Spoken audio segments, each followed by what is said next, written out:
नमस्कार साथियों, स्वागत है आप सभी का एक बार फिर से हमारे YouTube चैनल KNC कुसुम नेट क्लासेस में।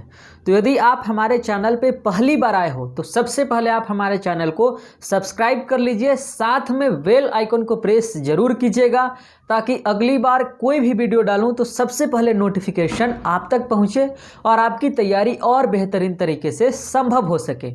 और यदि आप पहली बार हमारे चैनल से जुड़ रहे हो तो आपको बता दूं, यहाँ पर हम लोग UGC नेट JRF की तैयारी इतिहास विषय के साथ करते हैं। यदि आप किसी अन्य सब्जेक्ट के साथ UGC नेट की तैयारी कर रहे हैं तो आप हमारे चैनल के साथ अपने पेपर 1 की संपूर्ण तैयारी के लिए जुड़ सकते हैं, बिल्कुल फ्री ऑफ कॉस्ट। ठीक है, एक एक वीडियोज़ आपको मिलेंगे और माफ़ कीजिएगा PDF मैं आपको नहीं दे पाऊँगा क्योंकि डायरेक्ट मैं बोर्ड पे पढ़ाता हूँ, तो आप उसको देख करके आप अपना नोट्स खुद तैयार कर सकते हैं। और आपका जब नोट्स तैयार हो जाए तो एक कॉपी आप मुझे भी भेजिएगा, ठीक है, क्योंकि मेरे पास भी कोई नोट्स नहीं है।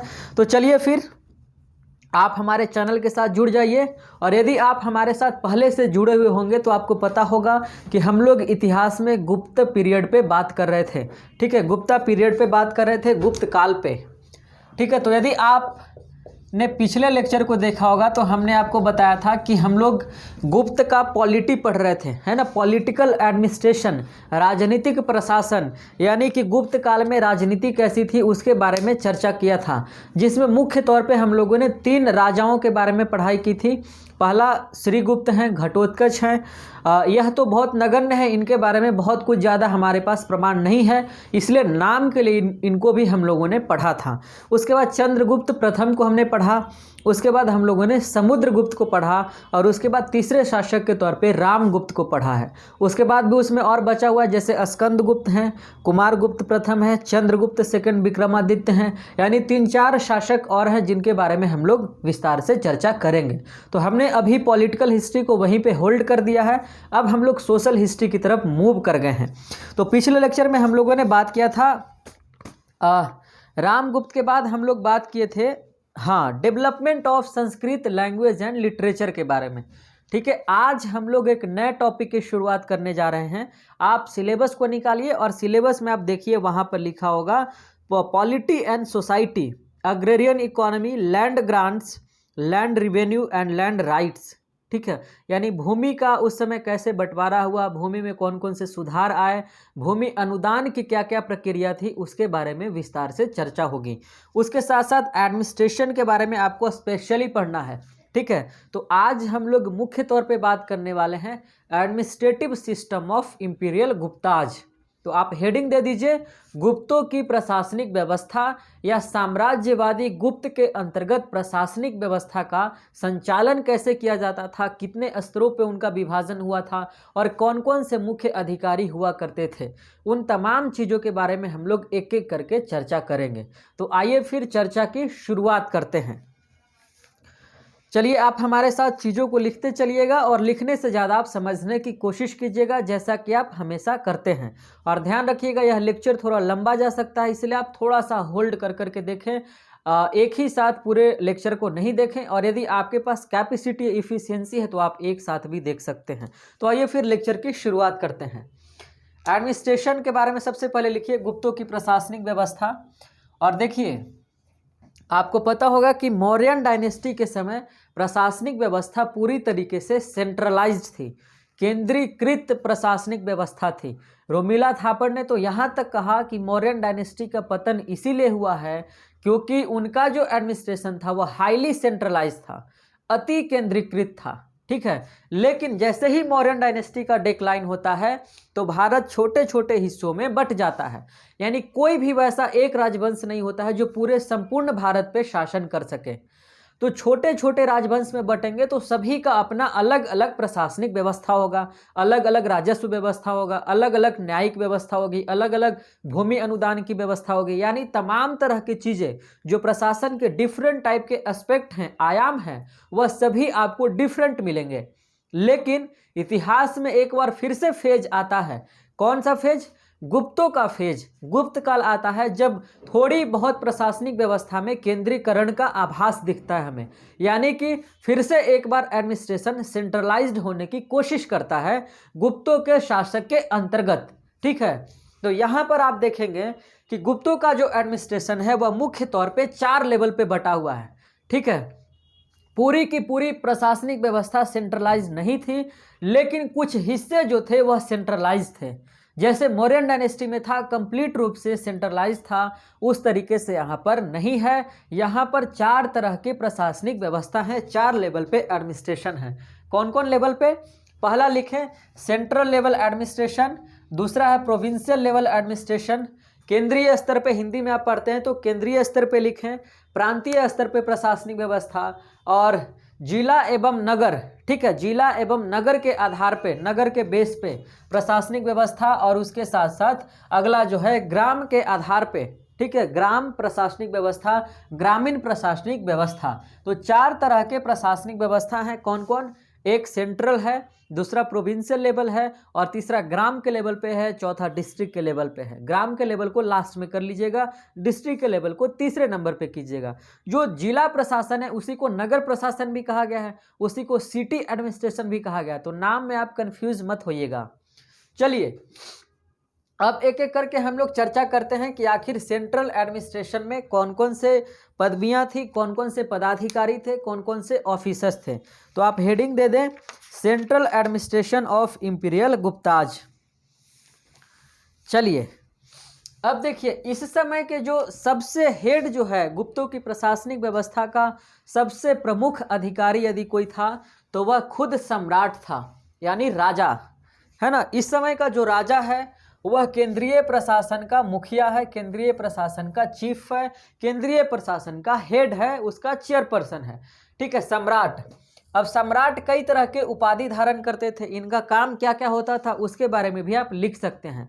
जैसे छोटे छोटे अधिकारी तमाम क्रियाकलाप का संपादन करते थे, निष्पादन करते थे, उसके बाद लास्ट में वह सम्राट के पास जाते थे। तो फाइनल जो सिग्नेचर होता था वह सम्राट का होता था, चाहे वह धार्मिक मामला हो, राजनीतिक मामला हो, प्रशासनिक मामला हो, आर्थिक मामला हो, किसी भी तरीके का कोई भी मामला हो, फाइनल जो सिग्नेचर होता था फुल एंड फाइनल, वह राइट सिर्फ और सिर्फ सम्राट के पास था, राजा के पास था।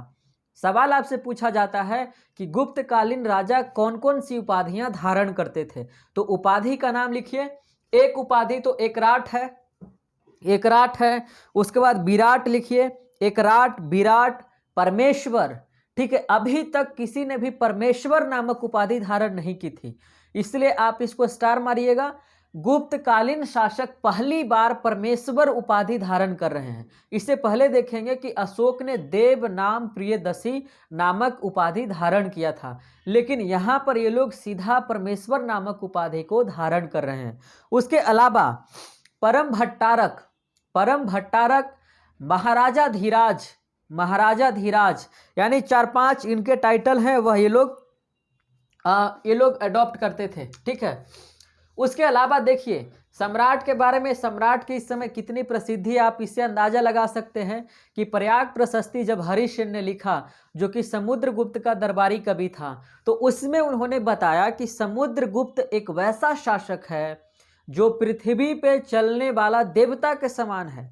वह बहुत धार्मिक है, बहुत योद्धा है, बहुत विद्वान है, बहुत बड़ा म्यूजिशियन है, और इतना बड़ा म्यूजिशियन है कि वह नारद एवं तुम्बरू, जो कि उस समय के समकालीन सबसे बड़े म्यूजिशियन हैं, उनको भी हरा सकता है। तो अब देखिए सम्राट की छत्र छाया कितनी है, सम्राट कितना विराट है, सम्राट का कितना प्रभुत्व था, यानी कि सारा कुछ प्रशासन में सबसे यदि हेड की बात की जाए तो वह सम्राट था।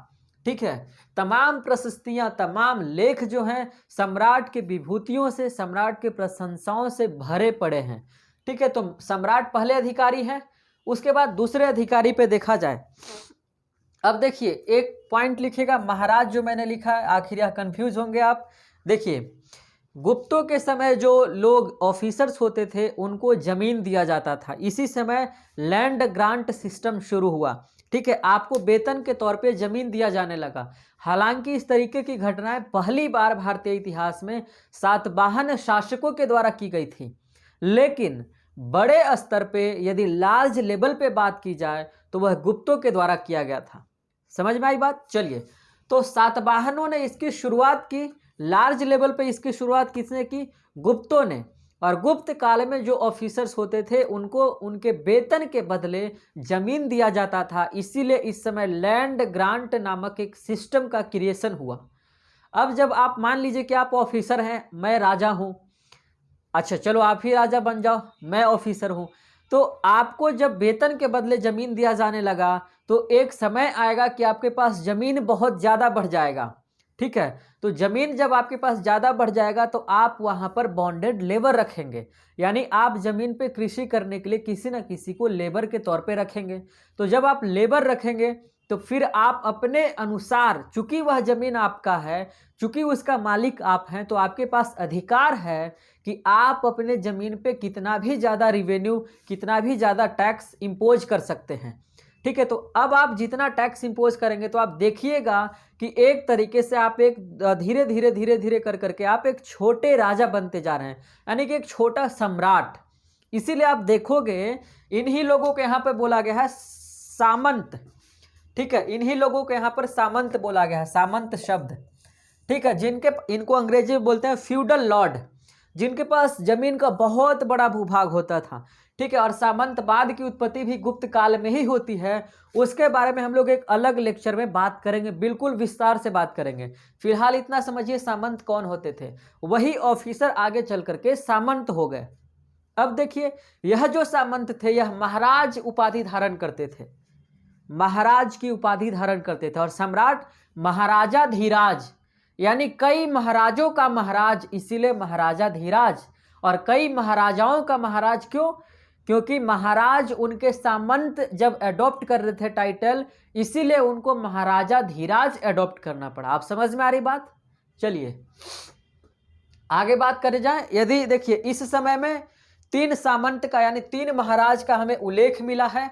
एक का नाम है सनकानिक, जो कि पूर्वी मालवा में, ठीक है, जो कि पूर्वी मालवा में था। उसके बाद दूसरे का नाम है परिब्राजक, परिब्राजक, यह बुंदेलखंड के हिस्से में सामंत था।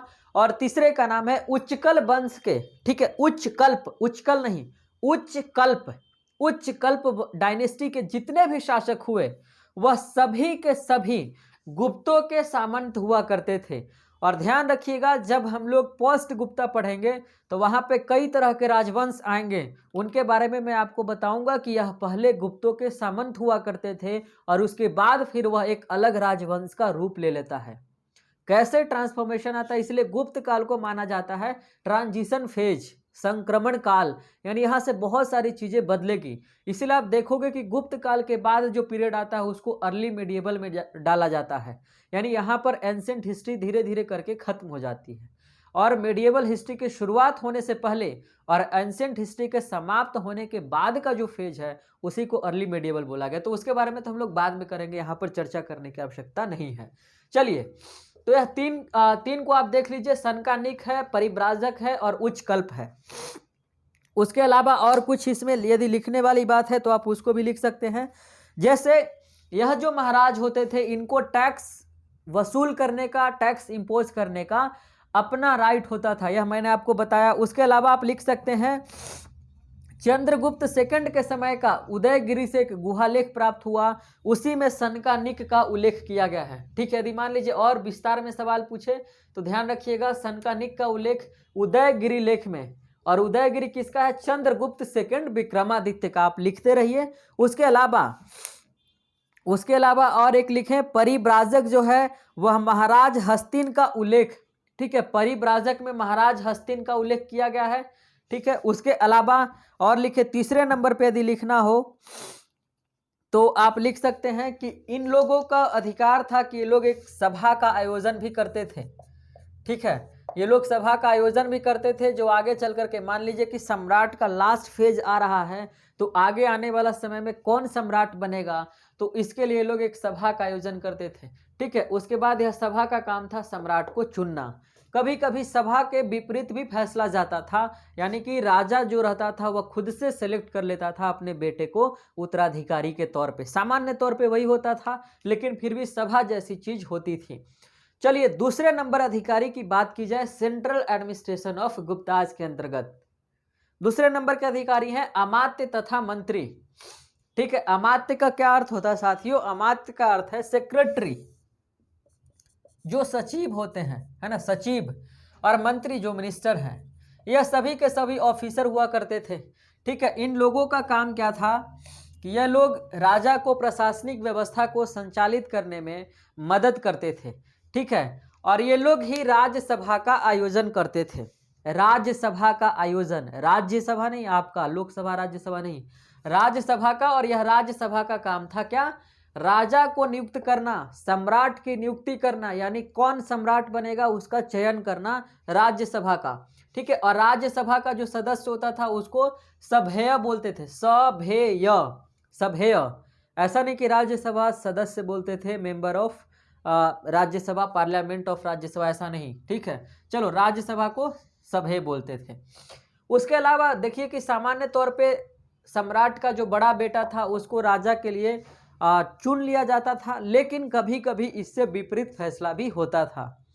उसके बाद तीसरे नंबर पे बात की जाए अधिकारियों की, तो कुछ केंद्रीय अधिकारी थे जिसमें मुख्य तौर पे 5-6 अधिकारी हैं। कौन कौन है, एक बार नाम लिखिए। पहले नंबर पे है प्रतिहार एवं महाप्रतिहार। प्रतिहार एवं महाप्रतिहार। प्रतिहार का काम था अंतःपुर की देखभाल करना। अंतःपुर क्या होता था साथियों, जो सम्राट जिस राजमहल में रहता था उसके अंदर का, ठीक है, उसके अंदर जितने भी क्रियाकलाप होते थे वह तमाम सारे चीजों को देखभाल करता था प्रतिहार। उसके साथ साथ महाप्रतिहार का काम था राजमहल में कौन व्यक्ति आएगा, कौन व्यक्ति राजा से मिलेगा, कितना देर मिलेगा, कितना देर मीटिंग चलेगा, क्या क्या बातें होंगी, यह तमाम सारी चीज़ों का देखभाल कौन करता था, महाप्रतिहार। यह केंद्रीय अधिकारी थे और यह राजा के बहुत ही निकट होते थे। जैसे आज के दौर में प्राइवेट जो सेक्रेटरी होते हैं, उसी तरह से उस दौर में महाप्रतिहार हैं। उसके बाद दूसरे नंबर पर देखा जाए महासेनापति। ठीक है, महासेनापति। महासेनापति क्या होते थे, सेना नायक, है ना, सेना का हेड होते थे। उसके अलावा महासंधि विग्रहिक, यह एक अधिकारी था और इस पोस्ट पे कौन था, हरिसेन था समुद्रगुप्त के समय में। ठीक है, तो महासंधि विग्रहिक का काम था युद्ध एवं शांति। ठीक है, युद्ध, वार एवं पीस। कैसे, युद्ध एवं शांति नहीं, माफ करना, युद्ध एवं संधि, वार एंड ट्रीटी, है ना, युद्ध एवं संधि का देखभाल करता था। यानी किसी भी तरीके का युद्ध हो जाए तो उसके लिए महासंधि विग्रहिक ही जिम्मेवार होता था। और युद्ध के बाद किसी भी तरीके की संधि होती थी तो उसका काम भी करता था महासंधि विग्रहिक। क्लियर है। अगले अधिकारी की बात की जाए तो दंडपाशिक। दंडपाशिक एक तरीके का आप कह सकते हैं न्यायिक अधिकारी, बिल्कुल नहीं, दंड अधिकारी, दंड देने वाला। जैसे आज के दौर में सुपरिटेंडेंट ऑफ पुलिस होते हैं, उसी तरह से उस दौर में दंडपाशिक थे। अगले नंबर पे लिखें, अगला है विनय स्थिति स्थापक। विनय स्थिति स्थापक, यह दरअसल रिलीजियस मामलों की, यानी धार्मिक मामलों की, सार्वजनिक स्थल पे कहाँ पे लाइट लगेंगे, कहाँ पे लाइट नहीं लगेंगे, कहाँ पे चापाकल लगेगा, यह तमाम सारे चीज़ों के बारे में, कहाँ पे मंदिर होगा, कहाँ पे मस्जिद होगा, तमाम तरह के जो चीज़ें थे, धार्मिक चीज़ें, उन सभी का निवारण करते थे विनय स्थिति स्थापक। यह एक अधिकारी का नाम है साथियों। उसके बाद कुमारामात्य लिखिए। कुमारामात्य के बारे में बताते हैं A.S. अल्टेकर। A.S. अल्टेकर भारत के बहुत बड़े हिस्टोरियन हुए हैं और उन्होंने प्राचीन भारतीय इतिहास में बहुत शानदार काम किया है। उन्होंने कुमारामात्य की तुलना आज के वर्तमान IAS ऑफिसर से की है, IAS ऑफिसर्स से। यानी कि एक जिला जो होता था उसको संचालित करने का काम कुमारामात्य करते थे। ठीक है, लेकिन रोमिला थापर, ठीक है, रोमिला थापर बताती हैं कि यह सेंट्रल ऑफिसर नहीं होकर के प्रोविंशियल ऑफिसर हुआ करता था। ठीक है, सेंट्रल ऑफिसर नहीं होकर के प्रोविंशियल ऑफिसर हुआ करता था। ऐसा कौन बोलती है, ऐसा रोमिला थापर बोलती हैं। आइए अब हम लोग बात करते हैं प्रोविंशियल एडमिनिस्ट्रेशन ऑफ गुप्ताज के बारे में।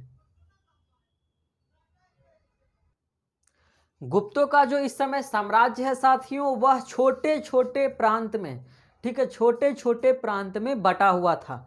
ठीक है, और कौन कौन से प्रांत थे, यदि प्रांत का नाम मान लीजिए आपसे पूछा जाए तो आप नाम भी लिख लीजिए कौन कौन प्रांत हैं। एक तो सौराष्ट्र है जो कि गुजरात, अहमदाबाद, काठियावाड़ एवं महाराष्ट्र का इलाका। उसके अलावा मालवा आज के मध्य प्रदेश का इलाका, मगध आज का पटना का इलाका, गया, जहानाबाद, अरवल यानी मगध कमिश्नरी का इलाका। उसके साथ साथ भुक्ति, माफ करना, भुक्ति नहीं, तीर भुक्ति, ठीक है, तीर भुक्ति, बंगाल का इलाका, पुंड्रबर्धन, यानी यह 5 इस समय प्रोविंस हुआ करते थे। यदि आपसे पूछा जाए कि गुप्तों के टोटल प्रोविंस कितने थे तो 5 थे। इससे आप इनके साम्राज्य विस्तार के बारे में भी पता लगा सकते हैं, ठीक है। तो इससे यह निष्कर्ष निकाला जा सकता है। मान लीजिए कि आपसे मेंस में सवाल पूछा जाए तो आप इसको डिस्क्रिप्टिव मोड में कैसे लिख सकते हैं, आप यहाँ से कॉन्सेप्ट के आधार पर लिख सकते हैं। अब देखिए, इस समय जो प्रांत है वह प्रांत को देश कहा गया है। ध्यान रखिएगा, आपसे सवाल पूछा जाए कि गुप्तकालीन प्रांत को किन किन नामों से जाना जाता था या जाना जाता है, तो ध्यान रखिएगा इस समय का जो प्रांत है उसे देश भी कहा गया है, अवनी भी कहा गया है, ठीक है, भुक्ति भी कहा गया है और प्रांत भी कहा गया है। यानी कि 4 नाम है इस समय के प्रांत के। कौन कौन? देश, अवनी, भुक्ति और प्रांत। एकदम याद रखिएगा इसको। अब इन सभी का जो हेड होता था एक प्रोविंस का, उसको हेड को बोलते थे उपरिक। उपारिक कहीं कहीं पे आपको मिलेगा। इसका काम क्या था? प्रांत की देखभाल करना, यानी प्रांत में किसी भी तरीके की अव्यवस्था उत्पन्न होती है, चाहे वो राजनीतिक अव्यवस्था हो, आर्थिक अव्यवस्था हो, किसी भी तरीके की कोई भी अव्यवस्था हो, तो उसका जिम्मेवारी किसके ऊपर था? उपारिक के ऊपर था, उपरिक के ऊपर था। यानी प्रोविंशियल चीफ की यदि बात की जाए तो उस अधिकारी का नाम है उपारिक या उपरिक। क्लियर है? चलिए एक पॉइंट और लिखिए। इस समय जो सीमांत प्रदेश होते थे, सीमांत प्रदेश किसको कहते हैं साथियों? जैसे मान लीजिए कि यह सौराष्ट्र का इलाका है और यह मालवा का इलाका है और यह जो बीच का बॉर्डर का इलाका है, इसी को बोला जाता है सीमांत। सीमांत 2 शब्दों से बना है, सीमा प्लस अंत। जहां पर सीमा का बाउंड्री का अंत होता है, जैसे यहां पर इस बाउंड्री का अंत, यहां पर इस बाउंड्री का अंत, तो यहां पर एक स्पेशल ऑफिसर की नियुक्ति की जाती थी। उस ऑफिसर को ही बोलते थे गोप्ता। गोप्ता, ठीक है। और गोप्ता की नियुक्ति 5 साल के लिए की जाती थी। जैसे आज के दौर में लोकसभा सांसद 5 साल के लिए जीतते हैं, है ना, राज्यसभा सांसद 6 साल के लिए चुने जाते हैं। इस समय गोप्ता 5 साल के लिए अपॉइंट किए जाते थे। तो आपसे सवाल पूछा जाए कि सीमांत प्रदेश के शासकों को गुप्त काल में किस नाम से जाना जाता था, तो आप ध्यान रखिएगा गुप्ता के नाम से जाना जाता था। स्पष्ट है? यहां तक क्लियर है? तो फिर कहिए आगे बढ़ते हैं। चलिए, आप तो कहेंगे नहीं, हम लोग तो ऑनलाइन पढ़ रहे हैं तो आप कैसे कहेंगे। चलिए आगे बढ़ते हैं, डिस्ट्रिक्ट लेवल एडमिनिस्ट्रेशन की बात करते हैं, तीसरे एडमिनिस्ट्रेशन की।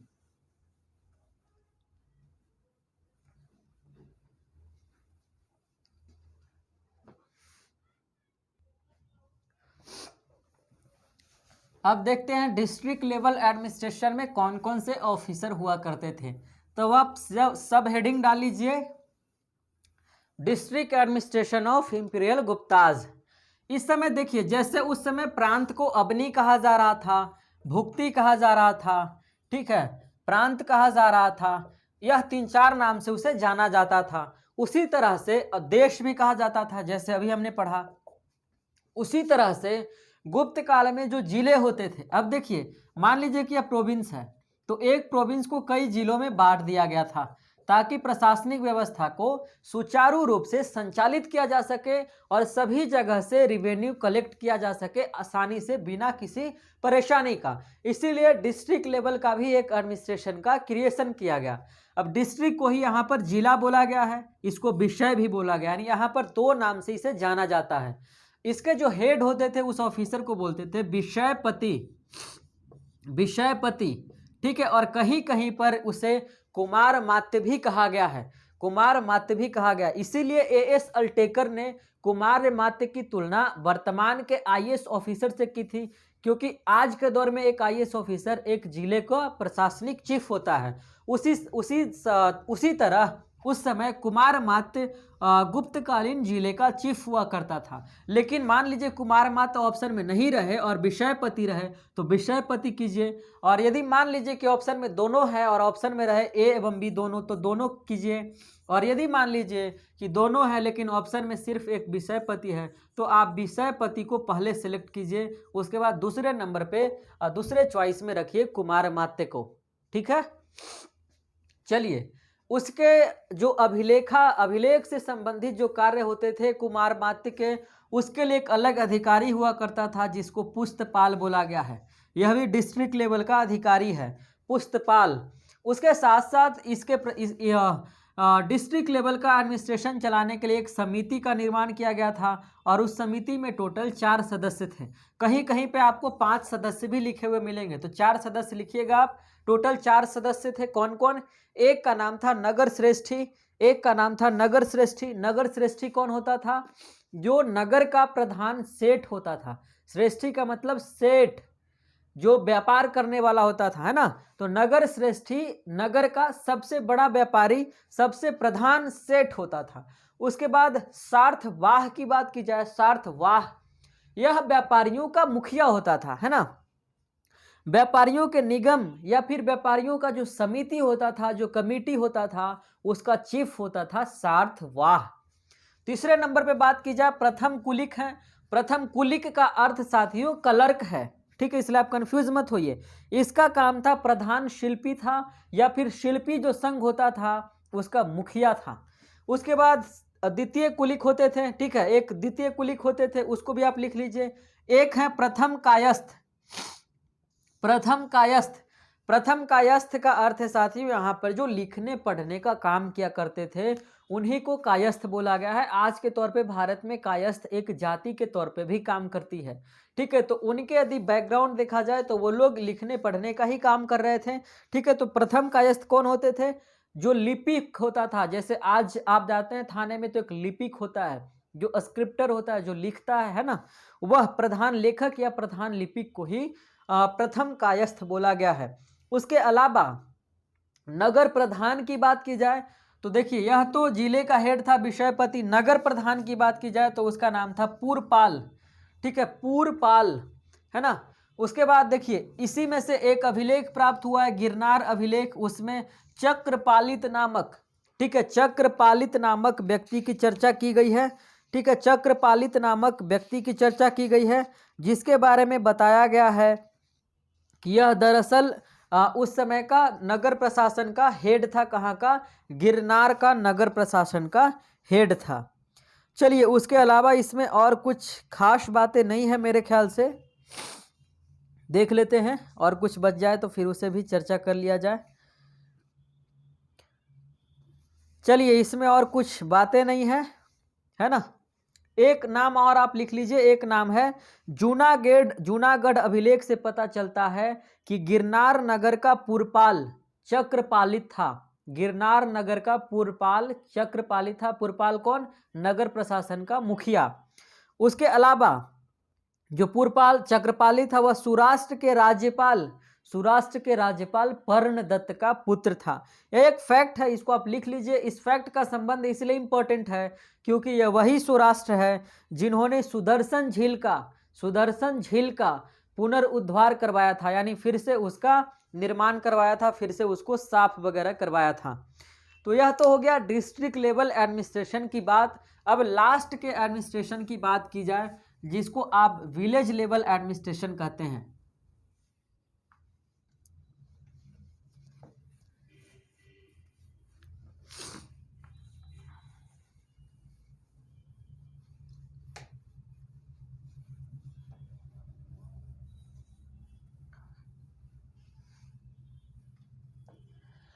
अब आप लिखें ग्राम प्रशासन या ग्रामीण प्रशासन ऑफ इंपीरियल गुप्ताज। इस समय जो है ग्राम प्रशासन को चलाने के लिए कि ग्राम सभा का निर्माण किया गया था जिसको पंचमंडली भी कहा गया है। पंचमंडली कहाँ कहा जाता था? जो मिडल इंडिया था, जो मध्य भारत था, आज का मध्य प्रदेश, छत्तीसगढ़, उत्तर प्रदेश का कुछ इलाका को मिलाकर उस समय मध्य भारत था, तो वहां पर उसे पंचमंडली कहा जाता था। बिहार की यदि बात की जाए तो बिहार में उसे ग्राम जनपद के नाम से जाना जाता था। तो ग्राम जनपद ग्रामीण प्रशासन को चलाने के लिए निर्माण किया गया था। उसके अलावा यदि इसके अधिकारी की बात की जाए तो दामोदरपुर से, ठीक है, दामोदरपुर एक जगह है, कहाँ में? बंगाल में। तो दामोदरपुर से एक ताम्रपत्र, है ना, कॉपर प्लेट इंस्क्रिप्शन प्राप्त हुआ है और उस इंस्क्रिप्शन में कुछ ग्रामीण अधिकारियों की चर्चा की गई है।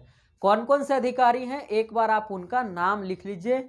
अधिकारी के तौर पे देखा जाए तो यह थे महत्तर है, अष्टकुलाधिकारी हैं, उसके साथ ग्रामिक हैं जो कि ग्रामीण प्रशासन का मुखिया होता था, हेड होता था, जिसका काम था प्रशासनिक व्यवस्था को संचालित करना तथा रिवेन्यू एडमिनिस्ट्रेशन को सुव्यवस्थित तरीके से संचालित करना, रिवेन्यू कलेक्ट करना और वहाँ के न्यायिक प्रशासन की भी देखभाल करना।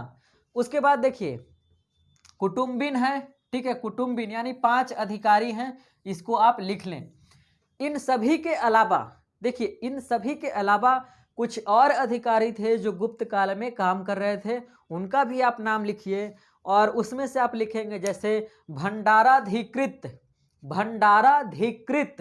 यह भंडार घर का, आज के बोला जाए भंडार घर का अध्यक्ष होता था। महाअक्षपटलिक या लेखा विभाग का अध्यक्ष था। उसके बाद भट्टाश्वपति, अश्व का मतलब घोड़ा होता है ना, भट्ट का मतलब अधिकारी, इस समय के अधिकारी को भट्ट बोला गया है, यानी अश्वपति का जो हेड होता था उसी को बोला गया है भट्टाश्वपति, अश्व सेना का हेड यानी घुड़सवार के सेना का हेड। उसके बाद चाट नामक अधिकारी की चर्चा है।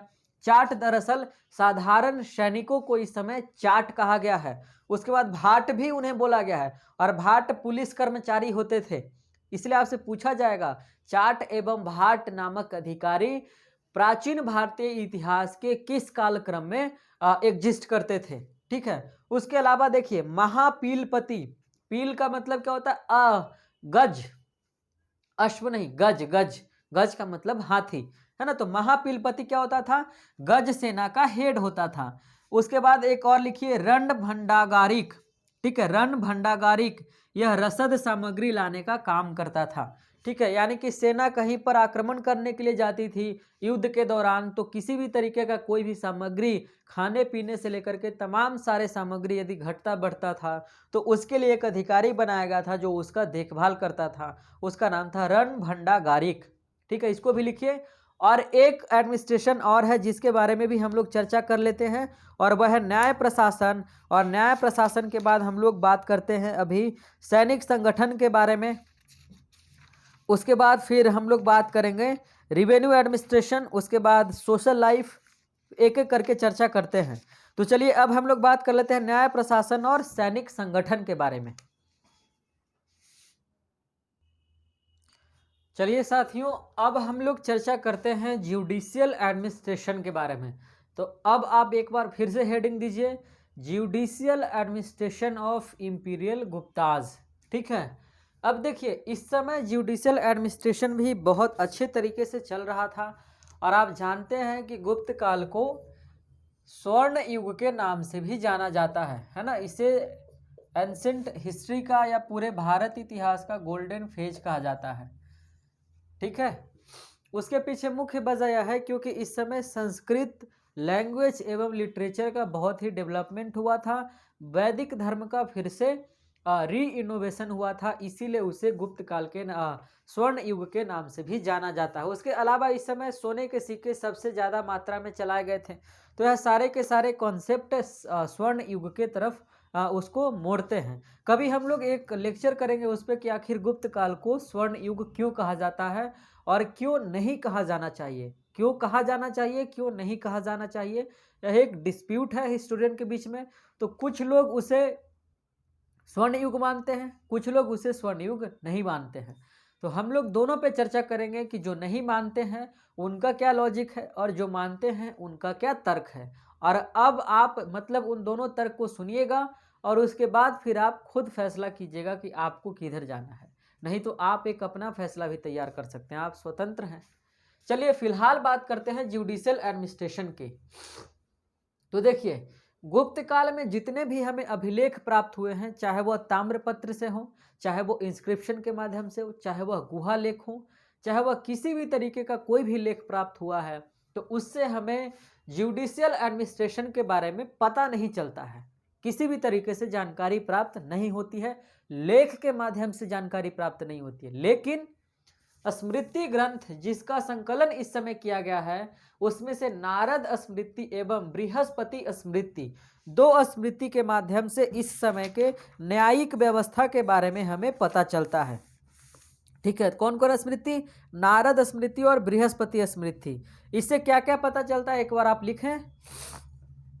इससे पता चलता है कि गुप्त युग में यानी गुप्त काल में न्याय व्यवस्था अत्यधिक विकसित थी तथा गुप्त काल में पहली बार दीवानी तथा फौजदारी अपराधों से, दो तरीके के अपराध हैं, एक दीवानी है जिसमें जमीन से रिलेटेड मामले, आपके विवाह, आपका तलाक, आपका परिवार, आपका समाज से रिलेटेड मामला, और दूसरा फौजदारी है जिसमें क्रिमिनल एक्टिविटीज होते हैं। यानी इन दोनों दीवानी एवं फौजदारी मामले से रिलेटेड इशू एवं उसके क्रियान्वयन एवं उसके दंड के बारे में विधान करके पहली बार लिखित प्रमाण हमें गुप्त काल में मिलता है। ऐसा कौन बताते हैं? ऐसा गुप्तकालीन लेख नहीं बताते हैं, बल्कि उस समय के स्मृति ग्रंथ नारद स्मृति और बृहस्पति स्मृति के माध्यम से पता चलता है। ठीक है, इसी में यह भी बताया गया है कि उत्तराधिकार संबंधी स्पष्ट एवं विशद कानूनों का निर्माण किया गया। यानी इस समय सक्सेसर कौन होगा, यानी मान लीजिए कि कोई राजा है, उसके मरने के बाद या उसके लास्ट फेज के बाद फिर अगला शासक कौन बनेगा, उसके बारे में भी इसमें चर्चा किया गया है। तो देखिए, न्यायिक प्रशासन का जो सबसे हेड व्यक्ति होगा, ठीक है, सबसे हेड जो अधिकारी होगा, वह ऑब्वियस सी बात है, चूंकि हम लोग राजतंत्र के बारे में पढ़ रहे हैं, तो यहाँ पर एक राजा ही न्यायिक प्रशासन का सबसे बड़ा हेड होगा, सबसे ऊपर होगा। उसके बाद उसके नीचे कई तरह के अधिकारी होंगे। सबसे ऊपर कौन होगा? सम्राट। सम्राट के साथ साथ कई मुख्य न्यायाधीश होते थे जो उनके साथ मिलकर यानी उनको सलाह देते थे कि किस तरीके का दंड दिया जाए। इन तमाम सारी चीजों के बारे में उनको सलाह दिया जाता था। उसके अलावा एक मुख्य न्यायाधीश के अंतर्गत, ठीक है, एक मुख्य न्यायाधीश के अंतर्गत कई न्यायाधीश कार्य करते थे, है ना, कई न्यायाधीश, कई ऑफिसर्स इसमें काम कर रहे थे। उसके अलावा स्मृति ग्रंथों से दो समिति के बारे में पता चलता है, दो न्यायिक समितियां जो फैसला करती थी, एक गांव में और दूसरा शहर में। तो जो शहर में जो न्यायिक मामले होते थे, न्यायिक फैसले होते थे, उसके लिए जिस समिति का निर्माण किया गया था उसे पुग बोला गया है। इसे पुग का न्यायालय भी बोला गया है। उसके साथ साथ जो गांव में, जो परिवार में रिलेटेड इशू होते थे, वहां पर जो जुडिशियल फैसला होता था, जो जुडिशियल वर्डिक्ट होता था, वह कौन सुनाता था? वह कुल नामक संस्था सुनाता था। तो एक तो पुग का न्यायालय हो गया, एक कुल का न्यायालय हो गया। ठीक है, उसके अलावा इस समय दिव्य परीक्षा जैसी व्यवस्था की गई थी। जैसे आग पर चलकर पार होना है आपको, पानी में रात भर खड़ा रख दिया गया, इस तरह से। ठीक है, तो ये सारे के सारे दिव्य परीक्षा के अंतर्गत आते थे। तो इसमें कई लोगों के जीव कट जाते थे, कई लोग मर भी जाते थे, तमाम तरह की घटनाएं भी घटती थी। लेकिन इसके ठीक उलट फाहियान ऐसी बात करता है। फाहियान अपने किताब में बताता है, अपने विवरण में बताया है कि गुप्त काल में जो प्रशासनिक व्यवस्था थी, जो दंड की व्यवस्था थी, वह बहुत ही ज़्यादा कोमल थी, बहुत सॉफ्ट था। यानी किसी भी को मृत्यु दंड नहीं दिया जाता था। अब आप सोचो कि फाहियान ऐसा क्यों बोल रहा है। फाहियान ऐसा इसलिए बोल रहा है क्योंकि फाहियान चंद्रगुप्त सेकंड विक्रमादित्य के दरबार में as a traveller, as a guest चल करके आया था। तो राजतंत्र में कोई भी व्यक्ति आएगा और आप उसके बारे में अकाउंट लिख रहे हैं तो आप उसको क्रिटिसाइज नहीं कर सकते हैं, एक क्रिटिक्स के तौर पे आप नहीं लिख सकते हैं। जैसे आप मेरे दरबार में आएंगे और आप मेरा खाना खाएंगे, मेरे पैसे पे आप राज्य को, साम्राज्य को घूमेंगे, आपकी सारी जिम्मेवारी मेरे ऊपर होगी, तो क्या आप अपना किताब हमारे बारे में लिखेंगे तो क्या आप उसमें क्रिटिसाइज करेंगे? बिल्कुल नहीं करेंगे, क्योंकि डेमोक्रेसी रहता तब तो आप कर सकते थे। वहां पर क्या है, राजतंत्र है। यदि आप जैसे ही क्रिटिसाइज करेंगे तो हमारा तलवार और आपकी गर्दन। इसीलिए आप देखो कि हर्षवर्धन के समय जो उसका दोस्त आया बाणभट्ट, उन्होंने जो किताब लिखी थी हर्षचरित, उसमें हर्षवर्धन की सिर्फ और सिर्फ प्रशंसा की गई है, कहीं पर भी हर्षवर्धन की आलोचना नहीं है। उसी तरह से मुगल काल में होगा, अबुल फजल लिखेगा जब अकबरनामा, तो उसमें अकबर की वो आलोचना नहीं करेगा बल्कि अकबर की प्रशंसा करेगा। जिस तरीके से यहाँ पे चरित का रोल है, उसी तरह से मुगल काल में नामा का रोल होगा। जब हम लोग मुगल काल को पढ़ेंगे तो इतना विस्तार से पढ़ेंगे कि फिर आपको मजा आ जाएगा। आपने कभी भी नहीं पढ़ा होगा उतना विस्तार से, और स्पेशली यदि आप यूट्यूब के माध्यम से पढ़ते हो तो डेफिनेटली आपने नहीं पढ़ा होगा, इस बात की मैं गारंटी देता हूँ। तो देखिए, अब जब आप राजतंत्र में आकर किताब लिख रहे हो तो आप उसकी आलोचना नहीं कर सकते हैं। जैसे अकबर के समय में एक और राइटर था, उसका नाम शायद आप जानते होंगे, उसका नाम था बदायूनी। ठीक है, उन्होंने एक किताब लिखा था मुंतखब उल तवारीख। हम लोग मुगल फेज पढ़ेंगे तो वहां पे सारे चीज के बारे में चर्चा करेंगे। तो बदायूनी ने अपने किताब में अकबर की आलोचना की, तो जैसे ही अकबर की आलोचना की तो अकबर ने उसे दरबार से निकाल दिया। यानी कि आप राजतंत्र के अंतर्गत हमारे दरबार में रह करके आप हमारी आलोचना नहीं कर सकते हैं। जैसे फैजी हैं, जैसे बीरबल हैं, जैसे अबुल फजल हैं, यह सारे के सारे उनके नवरत्न के अंतर्गत काउंट किए जाते हैं, लेकिन किसी ने भी थोड़ी सी भी हिम्मत नहीं दिखाई अकबर की आलोचना करने की। उसी तरह से यहाँ पर फाहियान जब आएगा तो जब अपना अकाउंट लिखेगा तो वह अच्छी अच्छी बात करेगा। तो वह बता रहा है कि गुप्त काल में किसी भी व्यक्ति को मृत्यु दंड नहीं दिया जाता था, जबकि यह पूरी तरीके से गलत बात है, लेकिन फिर भी फाहियान ने ऐसा कहा है।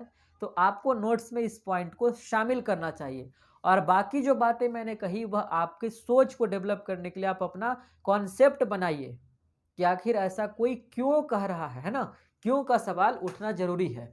चलिए उसके बाद देखते हैं, 4 तरीके के इस समय न्यायालय थे। एक लिख लीजिए, राजा का न्यायालय था, श्रेणी का न्यायालय था। श्रेणी कौन? श्रेणी जो व्यापारी लोग होते थे उनका एक न्यायालय अलग था, तो श्रेणी का न्यायालय था। पुग का न्यायालय था और कुल का न्यायालय। पुग बताया हमने, कुल बताया, राजा का न्यायालय बता दिया, और श्रेणी का न्यायालय जो व्यापारियों का न्यायालय था, है ना। उसके भी मुखिया सम्राट ही हुआ करते थे, लेकिन उससे पहले श्रेष्ठ ही, सबसे ऊपर सम्राट। चलो अब हम लोग बात करते हैं मिलिट्री एडमिनिस्ट्रेशन की, सैन्य प्रशासन की, है ना। मिलिट्री एडमिनिस्ट्रेशन गुप्त काल में कैसा था?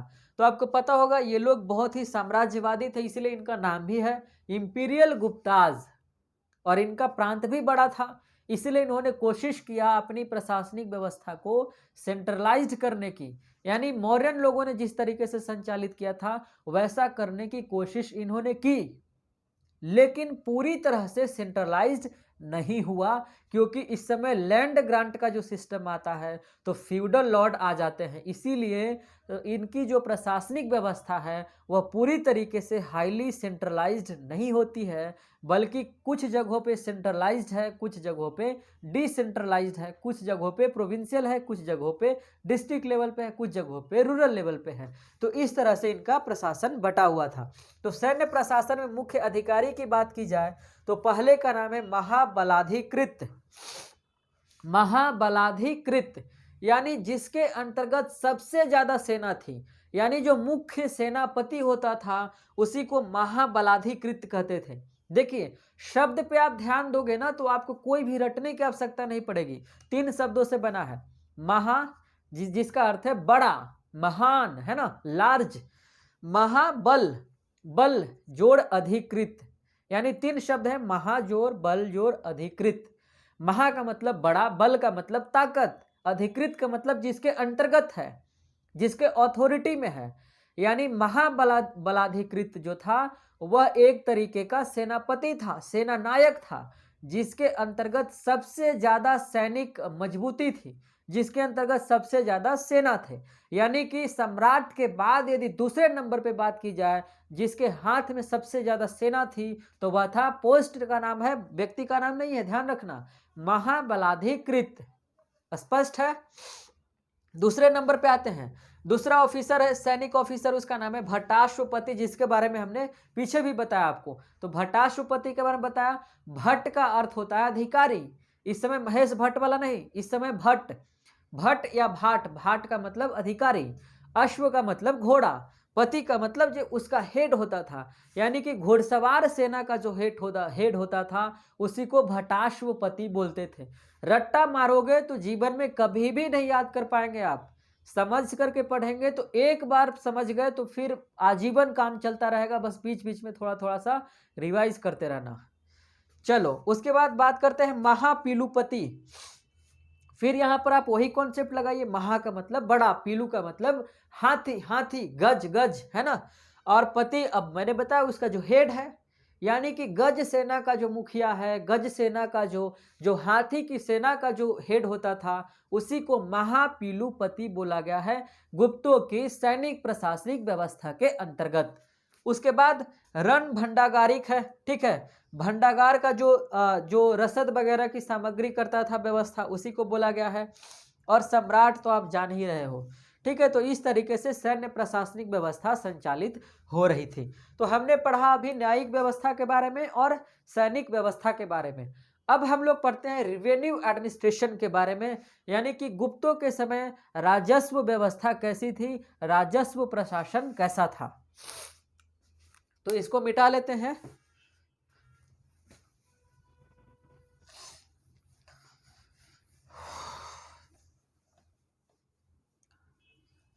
सर्दी हो जाता है यार,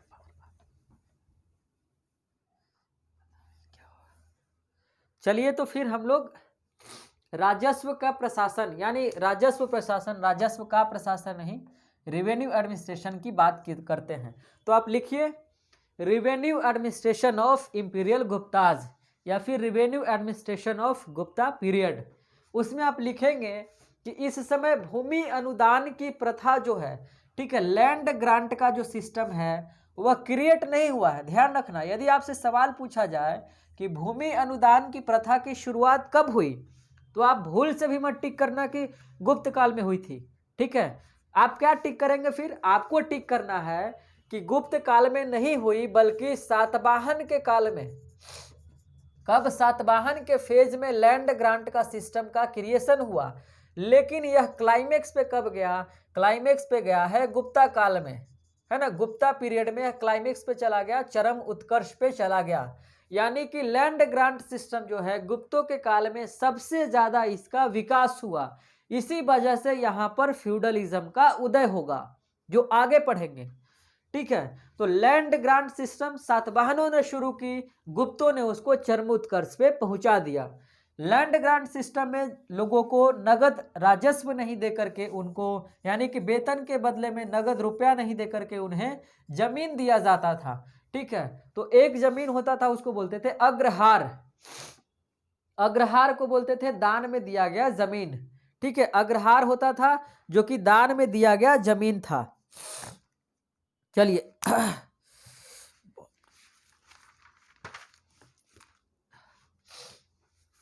हाँ, अग्रहार के बारे में बात कर रहे थे, दान में दिया गया जमीन। अब देखिए, जो जमीन दान में एक बार दे दिया जाएगा, ठीक है, स्पेशली दान में जमीन किस लिए दिया जाता था? जो धार्मिक क्रियाकलाप कराते थे, जो ब्राह्मण थे, उस समय के जो पंडित थे, जो पुरोहित थे, उनको दिया जाता था दान में जमीन, है ना। और उसके अलावा जो शैक्षणिक संस्थान थे, जो धार्मिक संस्थान थे, जैसे मंदिर, उन सभी जगहों पर मंदिर बनाने के लिए, स्कूल बनाने के लिए, हॉस्पिटल बनाने के लिए जमीन को दान में दिया जाता था, ठीक है। तो उसी तरह से अग्रहार होता था जो दान में दिया गया जमीन कहलाता था, ठीक है। उसके अलावा अग्रहार पे आप राजस्व नहीं ले सकते थे, टैक्स वसूल नहीं कर सकते थे, यह टैक्स फ्री लैंड होता था क्योंकि दान में दिया गया था। उसके अलावा एक अधिकारी की चर्चा मिलती है जिसका नाम है न्यायाधिकरण, ठीक है। यह दरअसल इस लैंड से रिलेटेड कोई भी इशू होता था, कोई भी वाद एवं विवाद खड़ा होता था, तो उस तमाम सारे चीजों का क्रियान्वयन न्यायाधिकरण नामक एक न्यायिक अधिकारी किया करता था। उसके अलावा इस जमीन से रिलेटेड जो कागजात थे, जिसको भूमि आलेख बोला गया है, उस जमीन से रिलेटेड कागजात का देखभाल करना, उसको सुरक्षित रखने के लिए एक अलग अधिकारी की नियुक्ति की गई थी, और उस अधिकारी को बोला गया है ध्रुवाधिकरण, ठीक है, ध्रुवाधिकरण। चलिए, यहां तक स्पष्ट है आपको? तो फिर आगे बढ़ा जाए। आगे देखते हैं हम लोग। इस समय कई प्रकार के लैंड हैं जो दान में दिए जाते थे। कौन कौन जमीन है? पहला जो अनुदान है उसको बोलते हैं ब्रह्मादेय अनुदान। ब्रह्मादेय अनुदान आप लिखें। और ब्रह्मादेय अनुदान जो था वह जमीन का एक वैसा हिस्सा जो केवल और केवल ब्राह्मणों को दान में दिया जाता था। ध्यान रखना, कॉन्सेप्ट के साथ पढ़िए। केवल और केवल ब्राह्मणों को दान में दिया जाता था, उसको बोलते थे ब्रह्मादेय लैंड, ठीक है, ब्रह्मादेय अनुदान। दूसरा है अग्रहार। अग्रहार एक वैसा अनुदान था, एक वैसा जमीन का हिस्सा था जिसको दान में न केवल ब्राह्मणों को, बल्कि मंदिर बनाने के लिए भी, बल्कि शैक्षणिक संस्थान बनाने के लिए भी दान में दिया जाता था। केवल ब्राह्मण का कौन? ब्रह्मादेय। और अग्रहार कहाँ? शैक्षणिक संस्थान भी, मंदिर भी, और ब्राह्मणों को भी। स्पष्ट है? तीसरे नंबर अनुदान की बात की जाए तो तीसरा अनुदान है, उसको बोलते हैं नीबी। ठीक है, नीबी नामक एक अनुदान था, जमीन का वैसा हिस्सा जो केवल शैक्षणिक संस्थान को दिया जाता था, यानी शैक्षणिक संस्थान का निर्माण करने के लिए दिया जाता था। उसके बाद है अप्रदान नीबी। ठीक है, अप्रदान नीबी, और इसके बारे में बताया गया है कि यह एक वैसा लैंड का टुकड़ा है जो भूतपूर्व, ठीक है, भूतपूर्व, भूतपूर्व का मतलब क्या है, जो पहले गुप्तों की प्रशासनिक व्यवस्था में सेवा दे चुके थे, नौकरी कर रहे थे, है ना, उन लोगों को यह दान में दिया जाता था, अधिकारियों को, है ना। उसके अलावा एक है भूमि छिद्र न्याय अनुदान। यह दरअसल भूतपूर्व मिलिट्री ऑफिसर्स को, मिलिट्री ऑफिसर्स को, इससे पहले वाला भूतपूर्व उच्च अधिकारी जो हायर ऑफिसर थे, हाई लेवल के जो ऑफिसर्स थे, उनको दिया जाता था। और एक सेकेंड,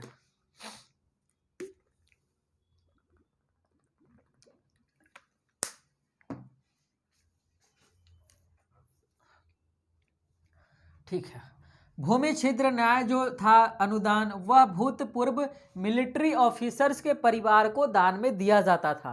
ठीक है, जैसे सेना में वह सेवा देते देते कहीं युद्ध में शहीद हो गए तो उनके परिवार के देखभाल के लिए भी उनको जमीन दिया जाता था, उसी को बोला गया भूमि छिद्र न्याय। उसके अलावा एक था भोग ग्राम, यह भी एक अनुदान था, और इसमें उसको दिया जाता था अनुदान को जो सेवारत थे। सेवारत का मतलब क्या होता है, जैसे जो व्यक्ति सेवा अभी दे रहा है, जैसे हम लोग अभी पढ़ रहे हैं, पढ़ाईरत, जैसे जॉब कर रहे हैं तो सेवारत बोलते हैं उसी को, यानी कि आप उसमें अभी प्रेजेंट हैं, उन लोगों को भी दिया जाता था भोग ग्राम नामक अनुदान। उसके अलावा एक लास्ट का अनुदान है अक्षय निधि अनुदान। ठीक है, अक्षय निधि अनुदान, इसकी शुरुआत दरअसल कुषाण काल में की गई थी, है ना, इसकी शुरुआत कुषाण काल में की गई थी। और इसका पहला जो उल्लेख है, यहां से सवाल पूछा जाएगा, लिखिए, अक्षय निधि अनुदान का पहला उल्लेख हुबिस्क के मथुरा अभिलेख से मिलता है। सवाल यहां से 2-3 आएंगे, देखिए, मथुरा अभिलेख किसका है, हुबिस्क का। इससे क्या प्रमाण मिलता है, अक्षय निधि अनुदान का प्रथम उल्लेख भारतीय इतिहास में, इससे पहले अक्षय निधि अनुदान का उल्लेख कहीं पर भी नहीं किया गया है। यहां तक स्पष्ट है, तो इसको लिखिए, इसमें एक पॉइंट और लिखेंगे आप, किसानों को इसके अनुसार किसान उस भूमि से प्राप्त आय का उपयोग कर सकता था, यानी कि आपको यह जमीन दान में दिया गया, आप उस पर टैक्स इंपोज कर सकते हैं, और उससे जो रिवेन्यू आप कलेक्ट करेंगे उसका इस्तेमाल आप अपने जीवन यापन में, या फिर जीवन में किसी भी तरीके का खर्च होता है उसमें आप उसका इस्तेमाल कर सकते हैं, उस पैसे का, उस टैक्स का, उस रिवेन्यू का। स्पष्ट है। लेकिन आगे चल करके, ठीक है, जैसे जैसे पीरियड आगे बढ़ा तो गुप्त काल में अक्षय निधि अनुदान ब्राह्मणों को भी दिया जाने लगा। अंतर समझिए, कुषाण काल में ब्राह्मणों को नहीं दिया जाता था, लेकिन अक्षय निधि अनुदान गुप्त काल में आते आते ब्राह्मणों को भी दिया जाने लगा। स्पष्ट है। चलिए अब बात करते हैं हम लोग थोड़ा टैक्स के बारे में। आखिर इस समय इतने अनुदान थे तो टैक्स भी थे, तो कितने प्रकार के टैक्स थे और टैक्स को क्या कहा जाता था उसके बारे में हम लोग चर्चा करते हैं। बहुत ज्यादा हो गया है। चलिए फिर टैक्स में देखिए, उसको बोला जाता था उदग्र या फिर कर। ठीक है, भाग कर, दो तरीके के टैक्स हैं, एक ही टैक्स है लेकिन दोनों का अलग अलग नाम है, एक है उदग्र और एक है भाग। ठीक है, भाग जो कर था, मतलब जनरली यदि बात की जाए गुप्त काल में टैक्स की, तो वह टैक्स था 1/6, 1/6, 1/6 भाग टैक्स के रूप में दिया जाता था। जनरली उतना ही टैक्स लिया जाता था। उसके अलावा देखिए 4-5 प्रकार के टैक्स है। कौन कौन, एक है भाग टैक्स जो 1/6 होता था। उसके अलावा भोग है, भोग कर, भोग टैक्स।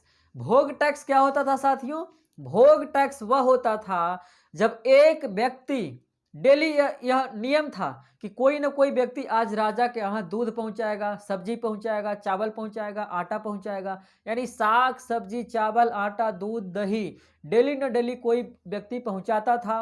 उस टैक्स को बोला जाता था भोग कर, भोग कर। ठीक है, याद रखना।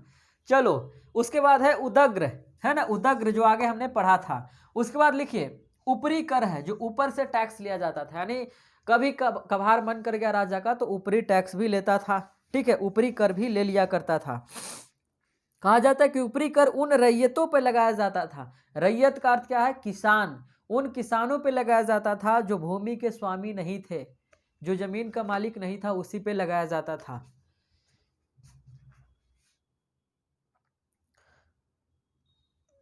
उसके बाद हम लोग बात करते हैं, सर्दी बहुत जोर से हो गया है तो फिर भी, लेकिन चलिए हम आगे देखते हैं। ऊपरी टैक्स है ना, उन रैयतों पे, उन किसानों पे लगाया जाता था जो भूमि के स्वामी नहीं थे, जो जमीन के मालिक नहीं थे।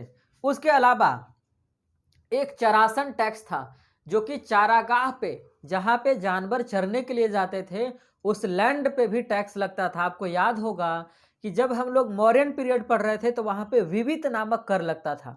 विवित और विविता अध्यक्ष नामक एक अधिकारी था जो उस चारागाह का हेड होता था, और वह विवित नामक टैक्स कलेक्ट करता था। यहाँ पर उस टैक्स का नाम बदल करके चरासन लग गया, चरासन हो गया है। यानी चारागाह पे लगने वाला टैक्स को गुप्त काल में चरासन कहा गया है।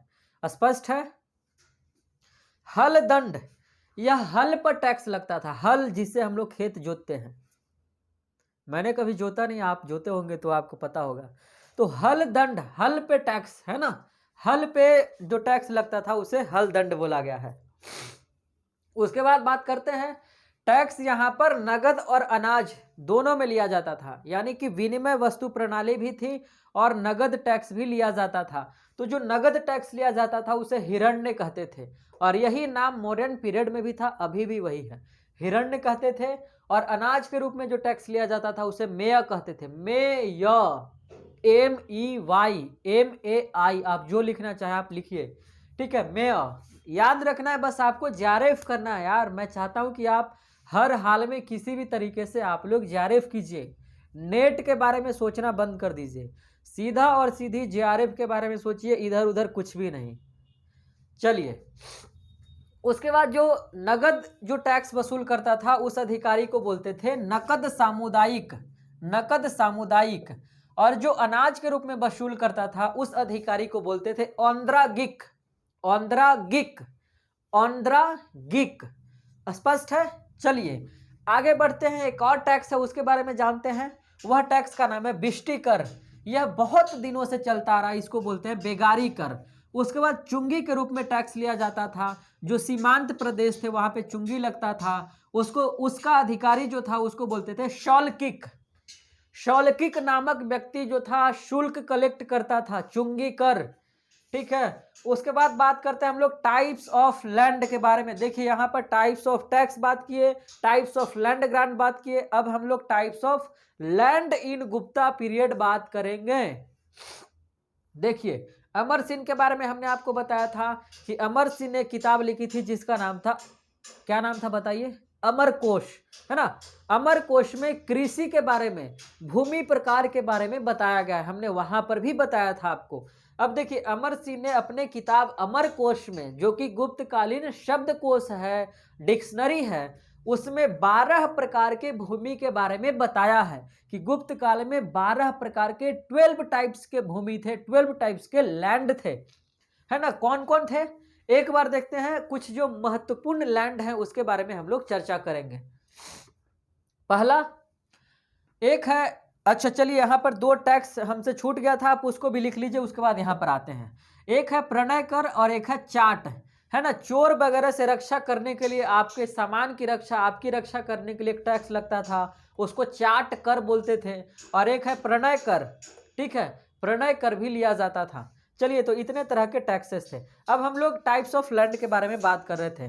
पहला जो है उसका नाम है क्षेत्र, ठीक है। क्षेत्र, क्षेत्र वैसे जगह पे, वैसे क्षेत्र पे, वैसे खेत पे लगता था जिसमें आप खेती कर सकते थे, वैसा जमीन का वह हिस्सा जिसमें आप खेती कर सकते थे, यानी खेती के लिए वह उपयुक्त जमीन था, वहां पर जो टैक्स लगता था उसको बोलते थे क्षेत्र। उसके अलावा दूसरा वास्तु, वास्तु नामक एरिया, जहां पे आप घर बना के रहते थे, इसी से बना वास्तुशास्त्र। आप पढ़े ना वास्तुशास्त्र में, घर का दिशा उत्तर में रखिए, दरवाजा दक्षिण में खोलिए, इस तरीके से तमाम सारी बातें वास्तुशास्त्र में की जाती है। बाथरूम यहाँ पर नहीं बनाइए, टॉयलेट रूम यहाँ पे नहीं होना चाहिए, मतलब ये सारी चीजें वास्तुशास्त्र में पढ़ते हैं। तो वह यहीं से आप कॉमन सेंस लगाओ, याद कर लोगे। वास्तु का मतलब है जहां पर आप घर बना सकते हैं, जमीन का वह हिस्सा जहां पर आप रह सकते थे, निवास कर सकते थे, उसी को बोला गया वास्तु। तीसरे नंबर पे खील या सिल, कहीं पे खील कहीं पे सिल, दोनों याद रखना। खील या सिल को बोला जाता है वैसा जमीन जो परती था। परती आप समझते हैं, हमारे गांव में बोला जाता है परीत, है ना। मगध हमारा घर जो जहाँ पे है वहाँ पे इसको बोला जाता है उस इलाके में कि ये जमीन परीत है ना, बहुत दिन से जमीन में परीत है ना। तो देखिए परीत का अर्थ है परती। परती का मतलब खाली जमीन, यानी वह खेती तो आप वहां पे कर सकते हैं लेकिन अभी किसी भी तरीके का कोई भी फसल उस पर नहीं है ना। चलो अगला है चलो यह बात हो गई अप्रहत। अप्रहत का मतलब वैसा जमीन जो जंगल का इलाका है, जो जंगली जमीन है, पूरी तरीके से बंजर भूमि है, उसको बोला गया है अप्रहत। और अगला है चारागाह, आप समझ रहे हैं जहां पे चरासन नामक टैक्स आप दे रहे थे। उसके बाद है मृत्सा, सूखा हुआ जमीन, एकदम जहां पे इरिगेशन लेस हो, जहां पे सिंचाई की कोई व्यवस्था ही नहीं हो, उस जमीन को बोलते हैं, यानी सूखी हुई ऊंची जमीन। जमीन धीरे धीरे कर करके ऊंचा होता चला, जैसे गांव में, हमारे गांव में बोला जाता टीला, आपके यहाँ टीला, जो भी बोला जाता है उसको बोला जाता है यहाँ पर गुप्त काल में मृत्सा, मरा हुआ भूमि, पूरी तरीके से मर चुका है। इतनी सारी बातें हो गई भूमि प्रकार के बारे में। एक दो बात और है जो हम लोग उसको भी जानेंगे। भूमि माप का पैमाना क्या था उसके बारे में थोड़ा सा हम लोग लिख लेते हैं। चलिए इसको मिटा लिया जाए, उसके बाद उसको भी थोड़ा सा देख लेते हैं, क्योंकि उसे छोड़ेंगे तो फिर मान लीजिए वहीं से सवाल आ जाए तो फिर दिक्कत हो जाएगा आपको।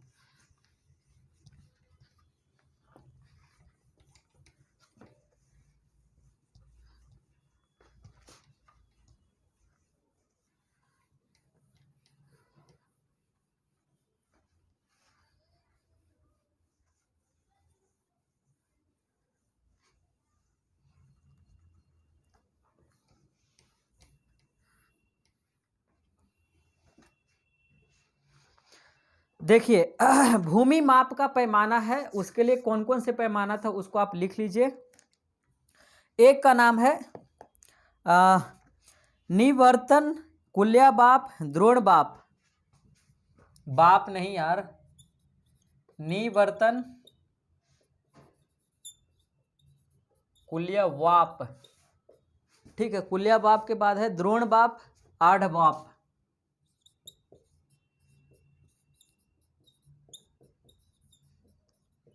ये सब यार भूमि मापने का इकाई है उस दौर का। जैसे आपके यहाँ आज कट्ठा चलता है, बीघा चलता है, एकड़ चलता है, उसी तरह से गुप्त काल में यह एक यूनिट है जिसमें जमीन को मापा जाता था, ठीक है। एक कुल्या बाप बराबर 8 द्रोण बाप, है ना। एक कुल्या बाप बराबर क्या होता है 8 द्रोण बाप, ठीक है। ये उसके अलावा 8 द्रोण बाप इक्वल टू 32 आढ़ बाप, ठीक है। इसका मतलब 32 आढ़ बाप। यहां तक समझ में आया बात।